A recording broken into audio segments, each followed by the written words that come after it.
lost to Florida State, and I think they have the longest home winning streak in the country at 17 wins. They're averaging win margin is 40-11, and their wins at home.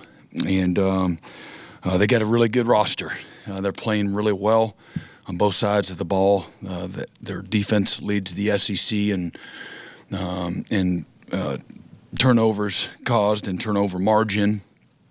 And offensively, they've been just incredibly efficient. The quarterback's only thrown one interception. This is his fourth year, really experienced, incredibly savvy, very accurate, just under 70% completion percentage. He's got a ton of touchdown to interception ratio. I think he's got something like 17 touchdowns. And just been really fantastic. The skills as good as we'll see all year. Got a really good offensive line, incredibly physical. And then again, defensively, they're really aggressive, super well coached in all three phases. Going to be a great challenge, but something I know our guys are looking forward to. We'll start far right, Gary. Yeah, Brent, in the 10 days since the Tennessee game, you had to play the late interception where you really wanted to run the ball.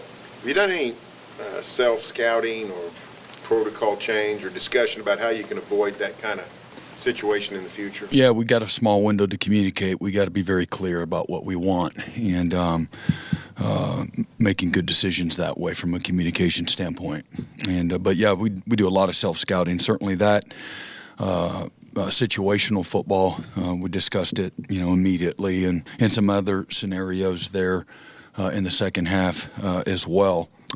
Really from our season, we've had several games come down to the last drive or two of the game. So normal protocol and during in-season self-scout, but something that we can't be on the wrong side of. Brent, I know John's won a lot of big games before, but post-hand surgery, winning at South Carolina and then winning at Tennessee the way you guys were able to win that game, I don't sense that he lacks for confidence, but to get that win in Neyland, how influential do you think that is for him, or how important do you think that was for him? I think it's important for any player, for the team, as you develop your identity and guys start to gain confidence as the season goes on from improving and going through the challenges of game day and everything that presents. You learn from all of it. I think John's got great self-awareness. We've got a team that's got a lot of awareness, and a team, John included, that want to be coached and willing to have truthful conversations so that you can improve and get better. And that's the only way you can do it is by going through it. Brent, I think it was the drive right after the defensive touchdown against Tennessee. Daniel Okoye comes in, gets a sack. Just what's it been like watching him continue to develop this season and him being ready for that one? Yeah, really hungry. He's got a ton of energy. Loves to be coached. Shows up every day with just a willingness to go to work. Obviously, you saw a small snapshot. We see him every day, and a guy that has a chance to have a great future. And but he's really taken another big step from a confidence and a consistency standpoint. At defensive end, Coach Chavis done a great job. Danny's done a great job of working and just improving, from his foundation where he started and playing the level of football that he played to where he's at now. It's just incredibly exciting. And but he's a really disruptive, explosive player.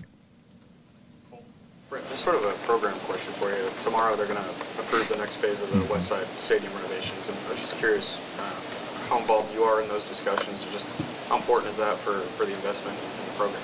Yeah, I'm not, some of the level of detail, it's not, I'm not included in those conversations, but it's incredibly exciting. I think it shows a commitment to, our fans, certainly our players, our program, the things that it's going to potentially provide from a game day experience. And just, again, it's 100 years old, the stadium is, and so it's coming right at the right time. And I know there's things that have to take place tomorrow to ensure that, we can take the next step in that direction. But I think everybody's going to be excited when all the details and the renderings come out, whenever that is. But it's also a source of pride, for our university community as well. And but looking forward to, taking another big step that way. And again, I think, I don't want to get into all those details. It's not really my lane, but there's been incredible support, financially speaking, to make it happen as well. Mm-hmm. Yeah, Ryan Grubb, their offense coordinator, has had tremendous success with some of his quarterbacks going back to Michael Penix a couple years ago at Washington, Ty Simpson this year. What is it about his scheme and his system that makes it so quarterback-friendly for guys? He just knows how to create leverage in formationing and motions, understand defense very well. They do a lot of things at the line to put them in an advantageous position. So they do a lot of, if it's blitz, do this. If it's man, do this. If it's, zone coverage, do that. And so they do a good job of teaching the quarterback those things, giving them a lot of autonomy at the line of scrimmage to stay away from negative plays, to help them stay on schedule, to be efficient. So does a really good job, So what does that look like on game day? Just the quarterback being an extension of the offensive staff. And so well-versed for the quarterback, very efficient for the quarterback, understanding, how to create access in the throwing game. And they do that by, again, lots of their play design. Mm-hmm.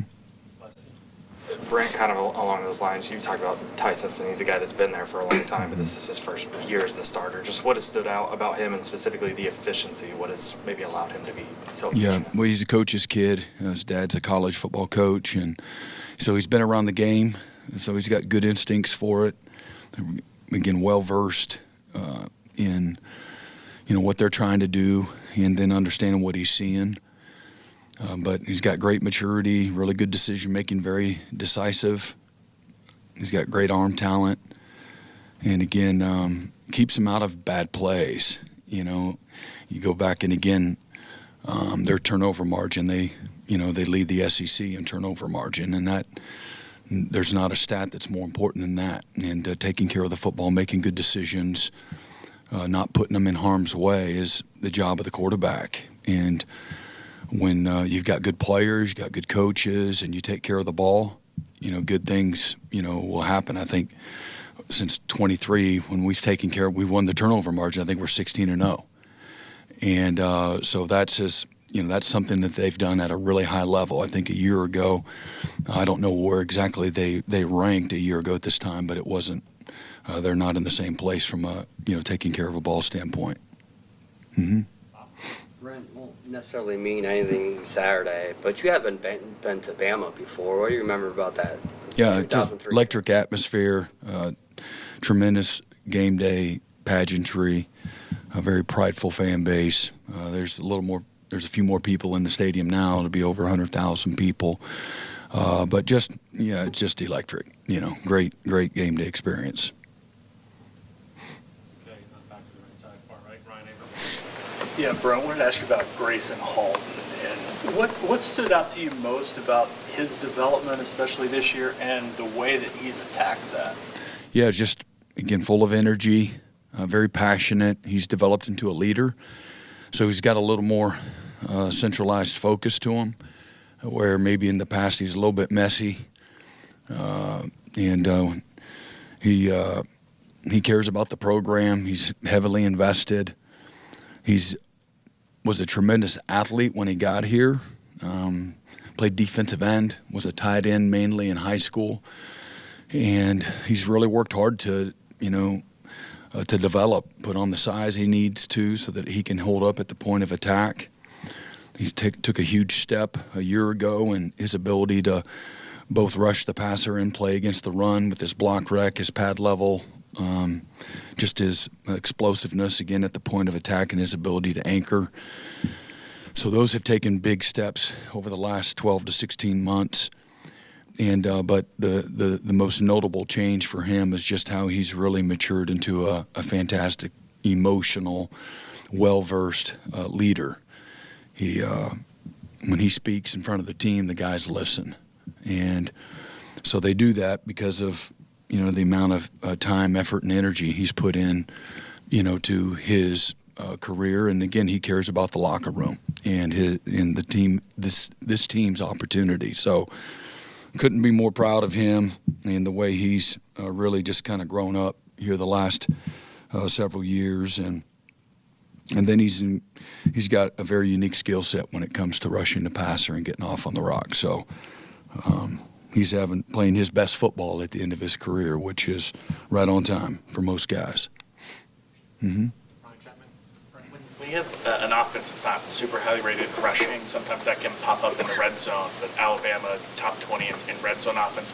As you study them, what makes them so good at being able to get it done in the red zone, even if they're not a top 5 rushing attack or something like that? Yeah, they just they're very efficient. They, again, stay out of the negative plays there. They've got a lot of excellent play design concepts when they get down into the red zone, and they understand defense and how defense works. That's when I watch them, that's what I see.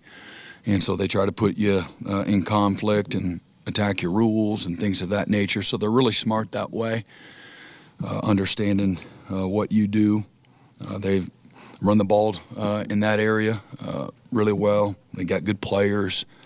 But again, at 92%, conversion rate, that's really, really high and efficient. So I think they're comfortable in that space. It looks like they spend a lot of time there. Yeah, Brent, saw you got to be on the sideline at Clemson to see Tyler, obviously not his senior night, but close to it. I guess, what was it like for you just to get to be on the sideline and watch your son? And also, how difficult is it to turn off the coaching switch and just be a dad for a Saturday like that? Yeah, well, I don't get very much of an opportunity to do that, if at all. So it's fun, to be there, for him and his moment, his journey. Being a coach, sometimes everything's about you and your career, and the family kind of follows suit. So thankful that I had the opportunity to do that. What's it like? I mean, it's a very relaxing place. It's when it comes to being able to just be dad and not make it about you. So it was good. Yeah. I was going to ask about that as well. What did you think of Dabo's impression of you? I was told about it. I haven't heard it. He's got me down. He's got about everybody down when he's good at the impressions, but I don't think it was fourth down. It was a different situation. I think it was second and extra long, but that's neither here nor there. I have another one. Some of the Alabama players have already talked about kind of wanting to rectify what happened here last year. They're going to be talking about revenge and everything like that. How do you guard against that with your guys? Yeah, I don't think that a year ago, good or bad. I've never carried over wins and losses. You learn from all of it, but, I think it can paralyze you, by holding on to something. Motivated, yeah, but I think the motivation for everybody is because what the opportunity is sitting in front of us. It's a top 10 matchup, and there's a lot that's on the line. The season for both of us, is impacted by the result, at the end of the night. So, they're different, we're different. Certainly it's at their place, but who wouldn't be excited to play? Oklahoma, Alabama. Going to be on a huge stage. Again, as I opened up, two iconic programs, two of the winningest programs in college football history, certainly the top two since World War II. And I think that's in itself enough to get excited about. Mm-hmm. Yeah, Brent. I've noticed David Stone runs out with the Oklahoma State flag before every game. What does that say about his commitment to the program, especially what happened? David's got tremendous pride in being from this state. The past former players, certainly at this program, and the other players that have been born and raised in this state as well. is mentored by several of them. But he's a very grounded young guy, cares about people as much as any player I've ever been around, cares about his opportunity, cares about his family, but he's a proud Oklahoman. And I think it's something that's important to him that he represents that, gets an opportunity to represent that on game day. So I think it's pretty cool. Brent, I think it's so cool that you got to go back to see T-Bone play, and you and Julie got to go back. I think that's so neat. Their ability to vertical passing game. They got three great receivers in this game. I think one of the great games within the games is your matchup with your secondary and your back seven, or how, you're going to say the whole defensive team against that passing attack. Can you talk about that matchup? Yeah, just they've got explosive playmakers from one side of the field to the other. They do a great job. The tight ends are included in that. They make a ton of plays as well, both in the underneath game and the vertical game. But they've got length and tremendous catch radius. I think that goes without saying. Their ability to catch the runners underneath is what makes them, really dangerous as well. The screen game, they get them involved in the screen game, but they're hard to contain. And you got to put body on body and play with the right kind of leverage. If you don't have the right kind of leverage based on where your help is, they'll make you pay. The quarterback is, as I said, very accurate, but they know how to run routes. They're very detailed in how they play the game. Coach, if there were one or two things that you could say about the offensive line in terms of run blocking for the last 3 games that stand out to you, what would they be so that the average fan can understand what's I think happening? confident, physical at the point of attack, and still improving that way. They've gained confidence through a lot of hard work. I think being together as well, having some success, helps build a little bit of a rhythm and the confidence as well. They haven't been perfect, but it's a group that has shown that they've learned from some of the issues that they've had. And again, all their best days are still in front of them. So there's a lot that goes into that offensive line success. It's the back, it's the tight ends, the quarterback, getting them in and out of the right runs or protections, things of that nature. And but it's a group that's slowly coming along, and it's been a big deal these last 3 games, having the opportunity to go in the fourth quarter late in the game and have a chance to win because of the improvement and the success that group has shown. And I think the last 3 games were, I think, in the top 3 in the SEC in our efficiency at running the football. So I think that's just I think it's a reflection of just steady improvement, and but still got a lot of work to do there too. Last year's, you didn't have a good year, but Bama comes here late in the year, and you guys played great. You shut them down. What'd that do, just beating them the way you did?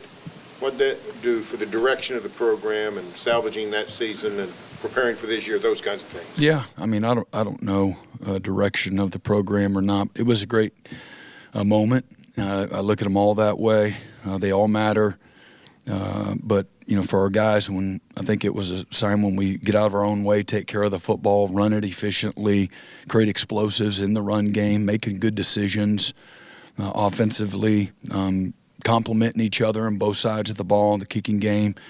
We're on the plus side of the margin. We scored on defense, created some short fields for the offense, and just played really good, clean, complementary, fundamentally sound physical football. And, so that was a byproduct of that. And, for us, using that moment to teach our guys, look, just be better at the basics than the guy you're lining up against. And sometimes we can overcomplicate things, and but that's what it was. It was a good moment and a teaching moment. Yeah, just how are Mason and Kobe doing after the week off? Yeah, again, haven't seen them on the field since last Thursday, so I'll see them here later on today. we'll see where they're at. Mm-hmm. Brent, the emergence of Xavier Robinson, tailback, I mean, he had his moments last year too, but he looks like he's even bigger and stronger right now. Talk about him and his development. Where do you think he's at as a running back? Yeah, I mean, he's gaining confidence. You know, he was missed some time during fall camp early in the season, was banged up, and he's a very instinctual runner, runs good and strong and tough behind his pads, got great feet and a good natural feel how to set up blockers, and again, just a sophomore, and so his best football still in front of him. He's becoming a complete back when it comes to, you know, protection and understanding the entirety of the offense. He's a good weapon out in space. You know, he's a load to handle out in space, you know, when he catches the ball and gets vertical as well. So he has great balance, hard to, you know, knock off his feet. And got to take care of the ball. That's a big part. These guys are going to come hawking at the football. And he'll be the first one to, you know, tell you that. He's got to continue to improve with, you know, ball security. He's done a pretty good job, but again, that was a huge one. You know, we got 1st and 10, you know, in a scoring position 2 weeks ago. And but, you know, he's worked really hard, you know, for his opportunity, stayed ready, and shows when you do that, you know, he's made the most of his opportunity. Last one, Joe Masato. Yeah, I just wanted to, you went from, you know, coaching Tyler to now watching him from afar. Can't remember if we've talked about this in the past, but what was the kind of conversations with him where he wanted to stay at Clemson, finish his career there, now in his 6th year, rather than maybe come here with you? Yeah, well, he was like, what should I do, Dad? You know, I'm like, well, this is your decision. These are, you know, this is what kind of going from boyhood to manhood's all about. I said, you got to, you know, follow your dreams. You know, this is mine. And, you know, he worked hard for his opportunity there. All of his best friends were there. He had established himself as a leader and player there. Might have been a girl that kept him there too. I don't know. You have to ask him. No, she's great, but a lot goes into that. And would I have loved to see him every day? Selfishly speaking, absolutely. But I think as Julie and I look back at it, you know, we've seen more growth and, you know, maturity that's taken place in the several years that we've been here, where things aren't as comfortable, you know, for him having mom and dad right there, and you just got to kind of figure out things and build your own opportunity and your own name, so to speak. It's been a lot of fun for us to watch that take place. And if I didn't trust the people there like I trust them, then maybe it was a different conversation. And that was, you know, as I'm trying to help him navigate, I'm like, look, what do you think of your day-to-day environment? Who you would be doing life with, who would mentor you, who would coach you? And if you don't feel great about it, you know, then this is an easy decision. But if the people are fantastic, if the people are genuine, if the people are gonna, you know, care about you as a human being as much as a player, and I told Coach Sweeney, I've thanked him many times just for, you know, investing. If anybody's had a child and has had people that have been really good at investing in them, in their soul and in their manhood, in their just impact and influence, then you would be the first one to admit you can't put a price on that. You can't put a price on it.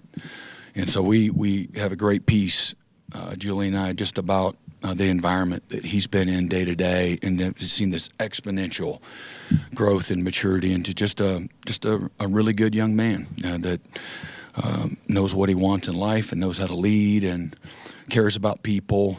He's got a tremendous work ethic and just a lot of really cool stuff that you want to see, you know, from, you know, all your children. So it was really his decision, but one that, you know, we encouraged him to, you know, chase, you know, your dream and what you want in life, and you know, we'll always have your back, and that's what FaceTime's for.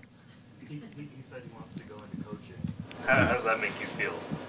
No, I mean, you're conflicted as a dad. I'm on this side of it, and there's the coaching profession is the greatest profession on the planet, in my opinion. And you got to be willing to take the good with the bad and the bad with the good. There's nothing easy about it. And I've had this incredibly favored career, and my message to my kids is that this isn't the norm. But I've been able to be around some amazing, successful, very, very successful people. And so I've not seen things like some other people maybe have. At the same time, I've worked hard for every opportunity I've been given, and feel like that I've, again, been fortunate to do so. So, but he's got great instincts for the game. He's always been a leader. He sees things from a different type of lens. So he's got a lot of amazing qualities in both leadership, and his football natural instincts are a little bit different. So proud dad.